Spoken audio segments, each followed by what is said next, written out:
आज का हमारा टॉपिक होगा डिसऑर्डर्स ऑफ ईसोफेगस। उसमें सबसे पहले जो करेंगे हम करेंगे GERD को, ठीक है, गैस्ट्रोइसोफेजियल रिफ्लक्स डिसऑर्डर को। What do you mean by GERD? Symptomatic reflux of the gastroduodenal contents into the oesophagus. Symptomatic लिखने का ये मकसद था क्योंकि थोड़ा बहुत तो रिफ्लक्स वैसे भी होता है जिसका लिए फिजियोलॉजिकल मैकेनिज्म बना हुआ है, मगर जब वो फिजियोलॉजिकल मैकेनिज्म सही काम ना करे या जो रिफ्लक्स है वो हद से ज़्यादा होना लगे तो फिर आते हैं सिम्टम, तब उसको कहते हैं गैस्ट्रोइसोफेजियल रिफ्लक्स डिसऑर्डर, जिसको दूसरा नाम ये भी कहते हैं कि सिम्प्टोमेटिक रिफ्लक्स। पैथोफिजियोलॉजी की बात करें तो नॉर्मली क्या होता है कि लोअर इसोफेजियल स्फिंक्टर जो होता है वो नॉर्मली कॉन्ट्रैक्टेड होता है, मगर जब बोलस ऑफ फूड जब नीचे आता है लोअर इसोफेजियल स्फिंक्टर तक पहुंचता है तब वो रिलैक्स होके उसको जगह देता है ताकि वो स्टमक में जा सके, ठीक है। रिलैक्स व्हेन नीडेड मतलब बोलस जब तक फूड बोलस जब वहाँ पर आएगा। रिफ्लेक्स क्या होता है, थोड़ा बहुत नॉर्मली होता है, जिसके लिए पेरिस्टल्सिस और सलाइवरी सिक्रीशंस।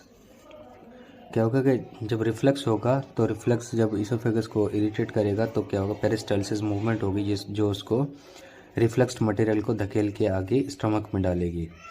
जब पेरिस्टल्सिस मूवमेंट होगी वो उसके साथ सलाइवरी सीक्रेशंस फ्रॉम माउथ भी कैरी ऑन करके आएंगी, जो जो वहाँ पर एसिडिक माहौल बना है उसको न्यूट्रलाइज करने में काम आएंगी।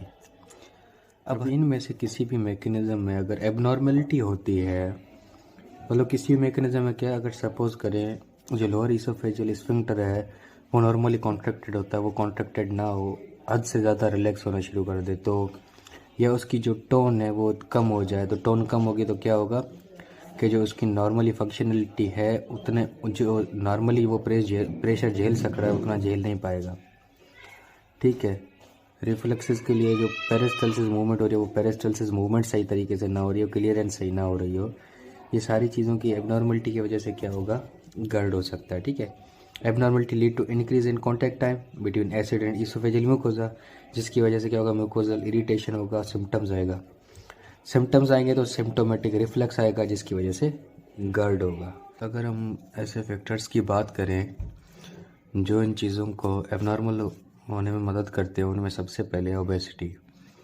ओबेसिटी पार्टिकुलरली सेंट्रल ओबेसिटी, उससे क्या होगा कि जब भी बंदा लेटेगा तो उसका इंट्रा एब्डोमिनल प्रेशर इंक्रीज होगा जिसकी वजह से स्टमक स्क्वीज होगा और वो अपने लोअर इसोफेजियल स्फिंक्टर अपनी टोन मेंटेन नहीं कर पाएगा जिसकी वजह से वो रिफ्लक्स होगा।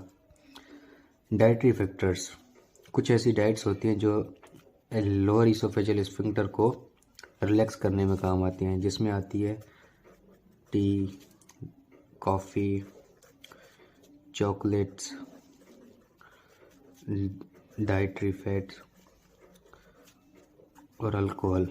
ये सारी चीज़ें अगर इनका एक्सेस यूज़ हो रहा है तो वो लेस की टोन को कम कर देती हैं, उसको उसकी फ्रीक्वेंसी ऑफ रिलैक्सेशन इंक्रीज कर देती है।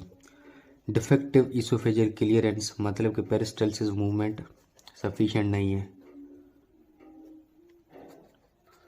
ठीक है। एबनॉर्मलिटी इन लेस दो किस्म की हो सकती है, या तो फ्रीक्वेंसी के लिहाज से या तो टोन के लिहाज से। फ्रीक्वेंसी के लिहाज से कैसे कि मतलब कि जो नॉर्मली हो रहा था रिलैक्सेशन उससे ज़्यादा हो जाए। नॉर्मली कैसे, जब वो बोलस आता था फूड का तब रिलैक्स होता था, अब उसके अलावा भी जब रिलैक्स होना शुरू कर देगा तो GERD के सिम्टम्स आएंगे, ठीक है। और टोन, अगर टोन उसकी सफिशिएंट नहीं है कि उसके इंट्रा स्टमक प्रेशर को झेल सके तो उसकी वजह से भी रिफ्लक्स होगा। हाइटस हर्निया एक बड़ा टॉपिक है, उसको बाद में डिस्कस करते हैं। डिलेड गैस्ट्रिक एम्पटिंग किसी भी वजह से हो, उसकी वजह से भी हो सकता है, इसका एक पैथोफिजियोलॉजी उसकी नॉन नहीं है कि क्या रीज़न है उसके पीछे, पर यह भी एक काजेज में लिखा हुआ था। इंक्रीज इंट्रा एब्डोमिनल प्रेशर, इसके दो काजेज हैं, प्रेगनेंसी या ओबेसिटी, ठीक है। इन दोनों की वजह से भी GERD हो सकता है, ठीक है। अगर हम हाइटस हर्निया की बात करते हैं तो उसकी वजह से क्या होगा, लोअर इसोफेजियल स्फिंक्टर है उसके फंक्शंस डिस्टॉर्ट्स हो जाएंगे, ठीक है, मतलब वो उसके फंक्शन सही तरीके से नहीं होंगे जिसकी वजह से रिफ्लक्स के सिम्टम्स आएंगे। अब हाइटस हर्निया होता क्या है, एक्चुअली में डायफ्राम से जिस जगह पे इसोफेगस निकलता है उस पॉइंट को कहते हैं हाइटस। अब नॉर्मली क्या होता है कि यहाँ पर ऐसे पिंच किया हुआ होता है उसने, किसने, हाइटस ने इसोफेगस को। मगर किसी भी वजह से इंट्राएब्डोमिनल प्रेशर इंक्रीज हुआ हो या जो ओल्ड एज होता है उसके अंदर क्या होता है कि ये जो डायफ्राम है वो उतना सपोर्टिव नहीं रहता, जिसकी वजह से जैसे इंट्राएब्डोमिनल प्रेशर इंक्रीज होगा तो स्टोमक अपनी नॉर्मल जगह को छोड़ के हाइटस से हर्निएट करके थोरेसिक कैविटी में चला जाता है, जिसकी वजह से क्या होता है कि जो एक नॉर्मल प्रेशर ग्रेडियंट बना हुआ था थोरेसिक और एब्डोमिनल कैविटी के बीच में, वो प्रेशर ग्रेडियंट खराब हो जाता है। ठीक है, प्रेशर ग्रेडियंट नहीं मेंटेन होता। उसके बाद इनके बीच में आप देखेंगे तो एक ओब्लिक एंगल बना हुआ है, ठीक है, जो कि हेल्प करता है लोअर इसोफेजियल स्फिंक्टर को अपने फंक्शन में। ठीक है, वो एंगल मेंटेन नहीं रहता। और आपको पता है कि लोअर इसोफेजियल स्फिंक्टर होता है वो फंक्शनल स्फिंक्टर है, फिजियोलॉजिकल स्फिंक्टर है, एज सच वो एनाटॉमिकल स्फिंक्टर नहीं है। एनाटॉमिकल स्फिंक्टर मतलब कि उसके अंदर एक्स्ट्रा लेयर ऑफ मसल्स नहीं है जो उसको सपोर्ट करे। तो इस वजह से क्या होता है कि वो साइड वाली जो उसकी सपोर्टिव स्ट्रक्चर्स है उनसे भी मदद लेता है अपने फंक्शन के लिए।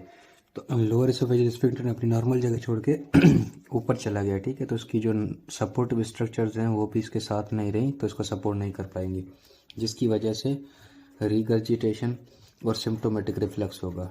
ठीक है, सिम्प्टोमेटिक रिफ्लक्स होगा। और इसको क्लिनिकल फीचर्स की अगर बात करते हैं तो टिपिकल और अटिपिकल में डिवाइड किया हुआ है। टिपिकल फीचर्स आपको पता है, हार्ट बर्न मतलब इपीगैस्ट्रिक या रेट्रोस्टर्नल एक बर्निंग सेंसेशन होती है, बंदा कहेगा कि जलन होती है मुझे। ठीक है, इसके अलावा रिगर्जिटेशन मतलब वो कहेगा खट्टी डकारें आती है मुझे खाने के बाद, जब मैं लेटता हूँ तो मुझे खट्टी डकारें आती हैं, मुंह में कड़वापन आता है। और ये ओल्डर और ओबेस पेशेंट में ज़्यादा होता है, आपको पता है। ठीक है, अटिपिकल सिस्टम जगह अगर सिम्पटम्स की बात करते हैं तो वाटर ब्रेश क्या होता है कि जब रिफ्लक्स होगा तो रिफ्लक्स जब इसोफेगस के म्यूकोजा को इरिटेट करेगा तो माउथ में सलाइवरी सिक्रीशन एक्सेसिवली होंगी, इतनी ज़्यादा होंगी कि बंदा कुरली कर सके, तो उसको कहते हैं वाटर ब्रेश। ठीक है, चोकिंग सेंसेशन, रात को लेटे लेटे जब वो उसको एसिड इरिटेट करेगी लेरिंग्स को तो वहाँ पर जो लेरिंग्स है वो उसमें लेरिंजाइटिस होगा, जिसकी वजह से चोकिंग सेंसेशन होगी, रात को उसके सांस नहीं आएगी और बंदा उठ जाएगा, उसको कहते हैं चोकिंग सेंसेशन। ओडाइनोफेजिया और dysphagia difficulty in swallowing. Odynophagia जो होता है वो होता है पेन ड्यूरिंग स्वॉलिंग। ओडाइनोफेजिया जो होगा वो होगा फेरेंजाइटिस की वजह से, वो भी रिफ्लक्स की वजह से होता है। और जो डिस्फेजिया होता है वो अंदर स्ट्रक्चर्स फॉर्मेशन की वजह से, जो कि कॉम्प्लिकेटेड अगर होता है गट तो उसमें होता है। चेस्ट पेन मिमिकिंग एंजाइना के चेस्ट पेन ऐसा होगा जो एंजाइना को मिमिक करेगा। वो क्यों होगा? क्योंकि जो गर्ड होगा उसकी वजह से कभी कभी क्या होता है कि इसोफेजियल स्पाज्म होगा। जब इसोफेजियल स्पाज्म होगा तो उसकी वजह से पेन होगा जो कि एंजाइना की तरह होगा। हॉर्सनेस हो सकती है, रिकरेंट चेस्ट इन्फेक्शन हो सकते हैं, क्रोनिक कफ, एजमा, ये सारी चीज़ें हो सकती हैं। मगर ऐसा जिनका कोई interaction between the symptoms of respiratory system और ये गर्ड एज सच वो पैथोफिजियोलॉजी नोन नहीं है, मगर ये सिम्टम्स देखे गए हैं तो वो लिखा हुआ था। ठीक है, तो ये सारे थे उसकी क्लिनिकल फीचर्स। अब कुछ कॉम्प्लिकेशंस की बात करेंगे। सबसे पहले आता है esophagitis, inflammation of the esophageal mucosa known as the oesophagitis.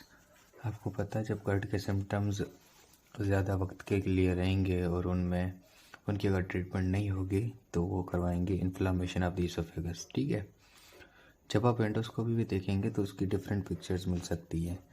बिल्कुल नॉर्मल म्यूकोसा भी मिल सकता है, आपको डीप अल्सर्स भी मिल सकते हैं, इवन अगर क्रोनिक हो गई है तो आपको स्ट्रक्चर्स भी मिल सकते हैं। तो oesophagitis doesn't depend upon the symptoms, मतलब सिम्टम्स बंदा सीवियरिटी के साथ भी आ सकता है और उसका जो म्यूकोसा होगा वो बिल्कुल नॉर्मल ज़ाहिर हो सकता है। क्यों? क्योंकि जो सिम्टम होता है वो परसेप्शन ऑफ द पेशेंट होता है और पेशेंट की परसेप्शन डिपेंड करती है उसका टॉलरेंस पावर कितना है। ठीक है, तो वो कौन साइड करें ये लाजमी नहीं है, वो कोरिलेट करें ये लाजमी नहीं है कि उसके म्यूकोजल चेंजेस कितने हैं और उसके अंदर जो सिम्टम्स आ रहे हैं उनकी जो इंटेंसिटी है वो लाजमी नहीं है कि मैच हो। क्रोनिक इन्फ्लामेटरी प्रोसीजर की वजह से वहाँ पर ऑकल्ट ब्लीडिंग होगी। ऑकल्ट ब्लीडिंग मतलब छुपी छुपाई ब्लीडिंग, जो हमें विजिबल दिखेगी नहीं, मगर वो स्लोली ब्लड लॉस होगा। इसकी वजह से क्या होगा कि क्रोनिक ब्लड लॉस की वजह से आयरन डेफिशिएंसी एनीमिया होगी। इसके साथ ये भी चीज़ मेंशन की हुई थी कि अगर आपको एक बंदा आयरन डेफिशिएंसी एनीमिया के साथ मिलता है, आप एंडोस्कोपी उसको ईसोफेजाइटिस भी मिल जाती है, फिर भी आपको उसके दूसरे काज आयरन डेफिशिएंसी एनीमिया के जहन में रखने और उनको रूल आउट करने की पूरी कोशिश करनी है। क्योंकि बाज़ औक़ात ये भी हुआ है कि बंदों में कोलोरेक्टल कार्सिनोमा भी मिली है। तो ऐसा ना हो कि हम ईसोफेजाइटिस के चक्रों में लग जाएं और बंदे को कोलोरेक्टल कार्सिनोमा ही खा जाए।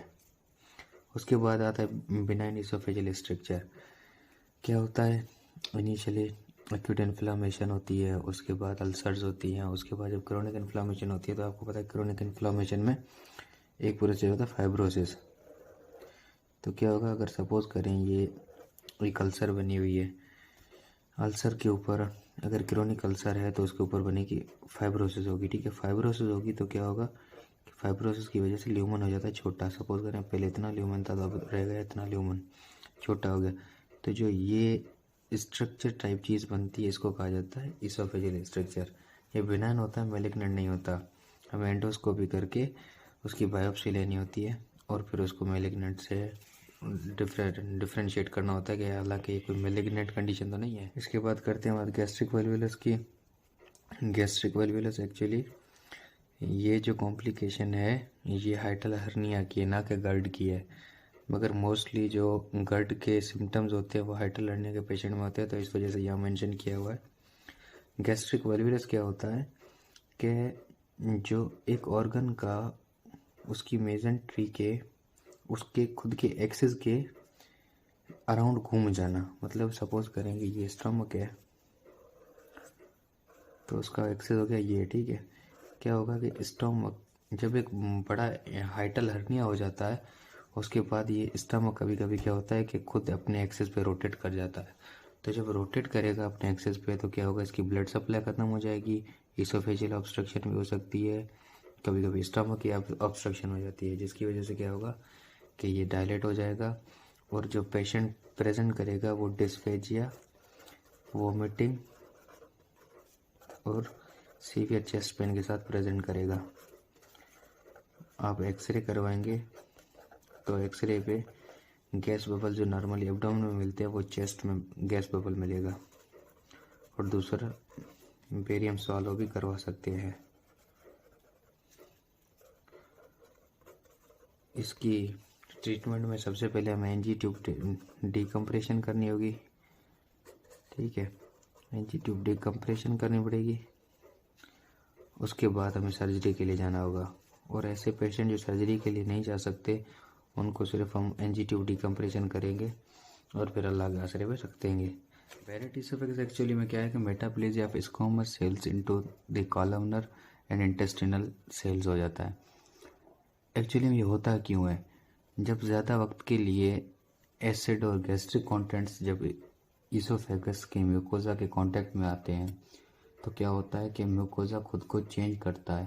क्योंकि आपको पता है कि जो स्क्वामस सेल्स होते हैं वो इतने स्ट्रेस को झेल नहीं पाते, तो वो खुद को कोशिश करते हैं कि उन सेल्स में कन्वर्ट करें जो एसिड का, बाइल का और जो पैनक्रियाटिक एंजाइम्स आ रहे हैं उनका प्रेशर झेल सके। तो उनके लिए खुद को कन्वर्ट करते हैं कॉलमनर और इंटेस्टिनल मेटाप्लेजिया। इंटेस्टिनल मेटाप्लेजिया का मतलब है गॉबलेट सेल्स और म्यूकस सिक्रेटिंग सेल्स। क्योंकि आपको पता है ये चीज़ें जो होती है ये एसिड को न्यूट्रलाइज करने में काम आती हैं। बैरेट ईसोफेगस एक प्री मैलिग्नेंट कंडीशन है जिसका प्रीवेलेंस डिपेंड करता है जो उसके मतलब रिस्क फैक्टर्स हैं वो हैं एक जेंडर मेल, ओबेसिटी और एज अगर 50 से ज़्यादा हो जाती है तो। Cigarette smoking moderate risk factor है और ऐसी कोई स्टडीज़ नहीं है जो सजेस्ट करें कि अल्कोहल भी बैरेट ईसोफेगस करवाने में हेल्प है या रिस्क फैक्टर है, ठीक है।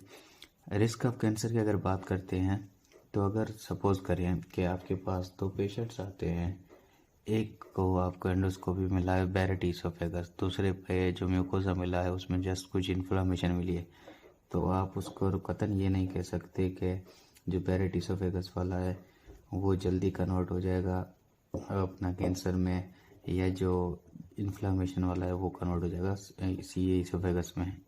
क्यों? क्योंकि डेविडसन लिखता है कि जो रिस्क ऑफ कैंसर है वो एसोसिएटेड है, जो जिस चीज़ पे डिपेंड करती है वो ये इस चीज़ पे डिपेंड करती है कि रिगर्जिटेट मटेरियल कौन कौन सा है, उसका कांटेक्ट टाइम कितना है और उसकी इंटेंसिटी कितनी है। इसके अलावा किसी चीज़ पे डिपेंड नहीं करता। तो मतलब म्यूकोजा का चेंज कितना आया है, कैसे आया है, उस पर भी डिपेंड नहीं करता। कैंसर के जो रिस्क फैक्टर्स हैं उनमें आ जाता है बाइल, पेनक्रियाटिक एंजाइम्स और पेप्सिन और गैस्ट्रिक एसिड।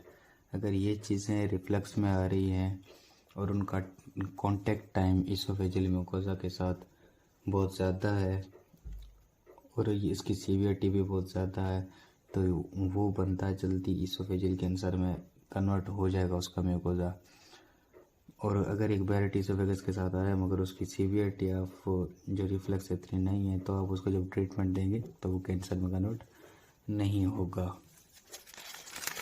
उसके बाद अगर मॉलिक्यूलर इवेंट्स की बात करते हैं तो दो किस्म की म्यूटेशंस यहाँ पर जिक्र किया गया है, एक P16, दूसरी है TP53। P16 की लॉस ऑफ फंक्शन म्यूटेशन होती है और TP53 की भी इनएक्टिवेशन होती है, जिसकी वजह से क्या होता है कि जो बैरेट इसोफेगस में कन्वर्ट होता है वो आगे कैंसर में भी कन्वर्ट हो जाता है और उसको कोई रोकने वाला नहीं होता। ट्यूमर सप्रेसर जीन भी नहीं काम कर रहा होता और TP53 भी काम नहीं कर रहा होता। अगर आप डायग्नोसिस की बात करते हैं तो एंडोस्कोपी गोल्ड स्टैंडर्ड है। एंडोस्कोपी करके आप बायोप्सी लेंगे तो बायोप्सी में आपको जो मेटाप्लेजिया है वो ज़ाहिर होगा, इंटेस्टिनल, उसके साथ कौन सा होगा, कॉलमनर सेल मेटाप्लेजिया होगा। मैनेजमेंट में की बात करते हैं तो अगर डिस्प्लेजिया थोड़ा बहुत है या जो अगर कैंसर है वो लिमिटेड है, जो कैंसर सी लिमिटेड अगर म्यूकोजा तक, तो आप उसको एंडोस्कोपिक थेरेपीज दे सकते हैं, उसी से इंड्यूस हो जाएगी रिग्रेशन, ठीक है। और अगर हाई ग्रेड डिस्प्लेजिया है, इंट्राल्यूमिनल कैंसर हो गई है, तो आपको ऑर्गन प्रिजर्वेशन, फिर आपके पास दो ऑप्शन होते हैं। आप ऑर्गन प्रिजर्व करना चाहें तो फर्स्ट लाइन है कि आप एंडोस्कोपिक रिसेक्शन करें, जितने भी वो ज़ाहिर लेजन्स हैं उनको आप निकाल लें। उसके बाद रेडियो फ्रीक्वेंसी एब्लेशन करें, जितने भी बाकी जो रह रहा है बैरेट जितना भी रह रहा है उसकी रेडियो फ्रीक्वेंसी एब्लेशन करें। सेकंड लाइन अभी मतलब इन अंडर स्टडीज़ है क्रायो एब्लेशन। अगर बंदों में एंडोस्कोपिक रिसेक्शन नहीं होती तो आप उसको क्रायो एब्लेशन कर सकते हैं। अगर आप ऑर्गन मतलब रिजर्व नहीं करना चाहते तो फिर डायरेक्ट इसोफेगेक्टमी कर दें। एसिड सेपरेशन आप पिल्स से करें या सर्जरी से करें, वो हेल्प नहीं करेंगे बैरेट इसोफेगस को रिग्रेस करने में या उसको प्रोग्रेशन को रोकने में। उसके लिए वो सिर्फ इनके सिम्टम्स को कम करने के लिए काम आती हैं, या दूसरी कॉम्प्लिकेशंस लाइक जो इसोफेजाइटिस हो गया या बिनाइन स्ट्रक्चर्स हो गए, उनमें वो काम आ सकते हैं, मगर इसमें सच काम नहीं आते। GERD की पैथोफिजियोलॉजी और कॉम्प्लिकेशंस के बाद अब हम बात करेंगे इसकी मैनेजमेंट की, एक्चुअल टॉपिक ऑफ मेडिसिन मतलब मैनेजमेंट, ठीक है। तो मैनेजमेंट में सबसे पहले इन्वेस्टिगेशन आता है, उसके बाद आती है ट्रीटमेंट। तो इन्वेस्टिगेशन की इंडिकेशंस क्या है, इंडिकेशंस की क्यों बात की गई है यहाँ पे, क्योंकि देखें ना, नॉर्मली GERD का हमें पता चल जाता है क्लिनिकल फीचर्स से और उसकी हम ट्रीटमेंट स्टार्ट कर देते हैं, मगर अब इंडिकेशन की यहाँ पर तब बात की गई है कि अगर आपको कॉम्प्लिकेशन कोई जाहिर हो रही हो। अब पेशेंट की अगर एज 50 ईयर्स से ज़्यादा है तो GERD के अगर आ रही है सिम्टम्स, ठीक है, तो हम करेंगे उसके लिए इन्वेस्टिगेशन। और अगर वो अटिपिकल सिम्टम्स के साथ जाहिर कर रहा है, मतलब कॉम्प्लिकेशन हो सकती है कोई, या आप डायरेक्टली कोई कॉम्प्लिकेशन सबसे सस्पेक्ट कर रहे हैं, मतलब डिस्फेजिया हो गया या ऐसी कोई सिम्टम्स जाहिर हो रहे हैं, तब हम जाके इन्वेस्टिगेशन करेंगे। वरना हम अगर 50 ईयर से कम बंदा आता है या अटिपिकल सिम्टम्स नहीं है उसके, या कॉम्प्लिकेटेड आप सस्पेक्ट नहीं करते, तो आप इन्वेस्टिगेशन नॉर्मली GERD के लिए नहीं करवाते। इन्वेस्टिगेशन ऑफ चॉइस एंडोस्कोपी है, ठीक है। एंडोस्कोपी पे आपको अगर GERD है तो उसकी भी कंफर्मेशन भी हो जाएगी, और अगर कोई कॉम्प्लिकेशन है तो इसके लिए भी आप देखेंगे कि कोई स्ट्रक्चर फॉर्मेशन या सच कोई बैरेट इसोफेगस ऐसा कोई चीज़ तो नहीं हो गई है, तो वो सारी आप चीज़ें एंडोस्कोपी पे देखेंगे।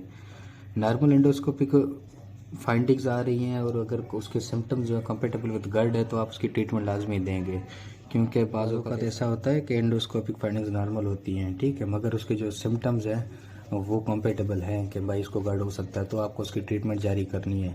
क्योंकि अभी GERD हुआ है तो उसकी एंडोस्कोपिक फाइंडिंग्स आते हुए टाइम लगेगा, ठीक है। ऐसा भी हो सकता है ना कि पेशेंट को 1-2 दिन हुए GERD के सिम्टम्स और रिगर्जिटेशन और ऐसे हार्टबर्न के सिम्टम्स आए, वो आपके पास आ गया तो आपको ट्रीटमेंट स्टार्ट कर देनी है, ठीक है। ऐसा नहीं कि आप करेंगे नहीं एंडोस्कोपी पे कोई फाइंडिंग्स नहीं मिली तो आप इसकी ट्रीटमेंट नहीं देंगे, नहीं, ट्रीटमेंट आपको स्टार्ट कर देनी है, ठीक है। एंडोस्कोपी के फीचर्स नहीं मिल रहे और आपकी अभी तक डायग्नोसिस क्लियर नहीं हुई है तो आप उसको एंडोस्कोपी के बाद आएंगे, इसोफेजियल पीएच मॉनिटरिंग करेंगे, ठीक है। और अगर आप एक पेशेंट को कंसीडर कर रहे हैं सर्जरी के लिए कि भाई इसकी GERD की सर्जरी करवाते हैं, तो उससे लाजमी पहले आप पीएच मॉनिटरिंग करेंगे। पीएच अगर उसकी 4 आती है, किसकी, इसोफेजियल पीएच जो होती है वो 4 आती है, पीएच 4 आती है कितने वक्त के लिए, ग्रेटर देन 6% ऑफ टाइम, ठीक है। मतलब आपने जितने वक्त के लिए की है उसमें 6% ज़्यादा टाइम के लिए अगर पीएच उसकी 4 आ रही है तो डायग्नोसिस कंफर्म हो जाए कि हाँ भाई इसको रिफ्लक्स है। और कभी कभी डिफ़िकल्ट रिफ्लक्स होता है तो उसके लिए इम्पेडेंस टेस्टिंग करते हैं, वो थोड़ा बहुत रिफ्लक्स होता है उसको भी डिटेक्ट कर देता है। ट्रीटमेंट की अगर बात करते हैं मैनेजमेंट में, तो सबसे पहले उसको कहेंगे कि भाई लाइफ स्टाइल के लिए उसकी एडवाइस करेंगे कि ऐसी चीज़ें जो हमें हिस्ट्री में मिली हैं और हमें लगता है कि वो प्रेसिपिटेट कर सकती हैं कि इसके सिम्टम्स जो आ रहे हैं वो उन चीज़ों की वजह से अगर आ रहे हैं, जैसा कि उसकी हाई कॉफ़ी इनटेक है, या टी ज़्यादा अपने इनटेक करता है, या स्मोकिंग है, या उसका वेट बहुत ज़्यादा है, BMI उसका मेंटेन नहीं है, तो उसको कहेंगे वेट लॉस करे। स्मोकिंग सेजेशन के लिए उसको एडवाइस करेंगे। इसके अलावा चाय, कॉफ़ी और चॉकलेट्स ऐसी चीज़ें, और हाई डाइटरी अगर फैट खा रहा है या बारबेक्यू या जंक फूड ज़्यादा खा रहा है तो ये सारी चीज़ें उसको मना करेंगे कि भाई ये चीज़ें ना खाए। और 2-3 चीज़ें और भी करेंगे, जैसा कि सोने और खाने में 2 घंटे का फ़र्क होना चाहिए। इसके अलावा पेट भर के नहीं खाना, थोड़ा थोड़ा करके खाना है। और जब लेटने जाए, सोने जाए, तो अपना जो बेड का हेड एंड है उसको एलिवेट करे, मतलब 3-4 तक के रख के सोएगा तो ग्रेविटी के इफेक्ट की वजह से भी रिफ्लक्स और रिगर्जिटेशन नहीं होंगी। अगर लाइफ स्टाइल मॉडिफिकेशन से उसके सिम्टम्स नहीं जा रहे तो आप उसको PPI एडवाइस करें। PPIs मतलब प्रोटॉन पंप इनहिबिटर्स होते हैं जो इसके सिम्टम्स को भी रिलीव करेंगे, और अगर इसोफेजाइटिस थोड़ी बहुत हुई है तो उसको भी कवर कर देंगे, ठीक है। PPIs में आपको पता है ओमिप्राजोल और एस्मोप्राजोल जैसा कि आते हैं, डेस्कटॉप आती है, राइजिक आती है, ऐसी चीज़ें आती हैं, ठीक है इनमें।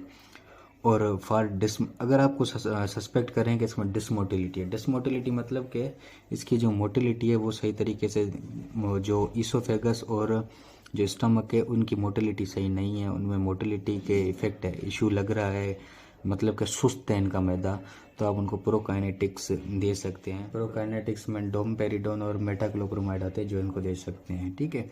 इसके बाद H2 रिसेप्टर एंटागोनिस्ट होते हैं, वो दे सकते हैं। वो सिम्टम्स को तो सेट कर सकते हैं मगर इसोफेजाइटिस के लिए काम नहीं आ सकते। अब अगर H. पाइलोरी की और GERD की बात करते हैं तो लिखा हुआ था कि there is no evidence that H. Pylori eradication has any therapeutic value in GERD। तो GERD में H. पाइलोरी का कोई काम नहीं है, मगर अगर आप लॉन्ग टर्म PPI यूज़ कर रहे हैं, फॉर सपोज आपने एक बंदा आ रहा है जिसको 1 साल से ज़्यादा वक्त तो अरसा हुआ है कि आप उसको PPIs पे रखे हुए हैं, तो आपको उसकी इरेडिकेशन की देनी है, ट्रीटमेंट जो होती है H. पाइलोरी की इरेडिकेशन की, वो कंप्लीट ट्रीटमेंट देनी है। क्योंकि PPIs के लॉन्ग टर्म में एक साइड इफ़ेक्ट है कि वो H. पाइलोरी करवा सकता है। इसके अलावा जो PPIs के साइड इफ़ेक्ट हैं उनमें पैराइटल सेल हाइपरप्लेजिया और हाइपरट्रॉफी होती है, जिसकी वजह से क्या होगा, जैसे ही आप उसको विथड्रा करवाएंगे PPIs का तो एक रिबाउंड एसिड होगा, जिसकी वजह से एसिड सीक्रेशन बहुत ज़्यादा होगी और उसके सिम्टम्स बहुत ज़्यादा एक्सैजरेट कर जाएंगे। इस चीज़ का ख्याल करना है। और इसकी वजह से आयरन, B12 और मैग्नीशियम इनकी एब्जॉर्प्शन कम होगी, तो फिर आपको आयरन डेफिशिएंसी, एनीमिया और आयरन, ये मेगालोब्लास्टिक और ये एनीमियाज भी हो सकते हैं, क्योंकि इनकी एब्जॉर्प्शन में एसिड का बहुत बड़ा हाथ होता है। इसके अलावा आपको पता है कि एसिड बहुत से माइक्रो ऑर्गेनिजम्स को किल करने के काम आता है। अगर हम एसिड सप्रेशन करेंगे तो साल्मोनेला, कैम्पालोबैक्टर और क्लोस्ट्रीडियम डिफिसिल के इन्फेक्शंस हो सकते हैं, ठीक है। और microscopic colitis, acute interstitial nephritis, ये भी लॉन्ग टर्म PPIs के यूज़ के साइड इफ़ेक्ट्स हैं। तो इसी वजह से कहा जाता है कि अगर आप स्टार्टिंग थेरेपी में ज़्यादा हाई डोज इस्तेमाल करें पीपीआई, तो आपको क्या करना है कि आहिस्ता आहिस्ता करके उस बंदे को लोएस्ट पॉसिबल डोज पे रखना है, जो उसके सिम्टम्स को क्योर कर सके, सिम्टम्स इसके मतलब रिलीव कर सके, ताकि इसके साइड इफ़ेक्ट्स का है जो वो कम से कम हो जाएं। कुछ ऐसे भी लोग होते हैं ना जिनको अब आप देते हैं जो तो पीपीआई की थेरेपी वो थोड़े वक्त के लिए देते हैं, तो उनका सिम्टम्स रिबाउंड करते हैं, फिर उनको लाइफ लॉन्ग के लिए देना पड़ता है। तो उनमें इस चीज़ का ख्याल करना है, ठीक है।